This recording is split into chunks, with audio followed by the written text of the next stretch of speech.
মারে একটু আমাকে জল খাওয়া। হ্যাঁ মা। সৎমা তোকে আজকে এই জলে বিষ মিশিয়ে উপরে পাঠিয়ে দিব।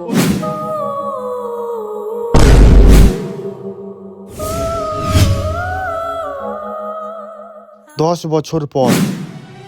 রিয়া সোনা, আমি জানি তুমি বাবলি দিদি। এই সতের জন্য আমার স্বপ্ন পূরণ হয়। না রিয়া, এই ভাত খাবি না, এই ভাতে বিষ দেওয়া আছে। হ্যাঁ তুমি রিয়াকে বিষ দিয়ে মারতে চাও? দাঁড়াও, আমি মালিককে বলে দিব। হ্যাঁ বেশ করেছি, ওকে মানে তো আমার সব স্বপ্ন পূরণ হবে। না, আমি তোমাকে যেতে দিব না। আরে ছাড়ো ছাড়ো, আমাকে ছাড়ো। না, যেতে দিব না। আরে কি হচ্ছে? দেখো না বাবা, এই চাকুটা রিয়া থালায় বিষ দিয়ে আমার হাত ধরে টানতেছে।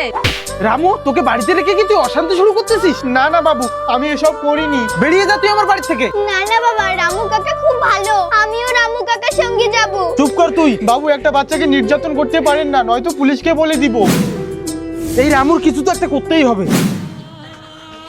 বাবু আমাকে কিছু খেতে দাও। খাবি তুই? এই যে নে, ওইখানে বসে আমি জল নিয়ে আসতেছি। আরে তাহলে কি সত্যি ভাতে বিষ ছিল? গ্রামবাসী, একদিন পর। আসো আসো এই বাড়িটা।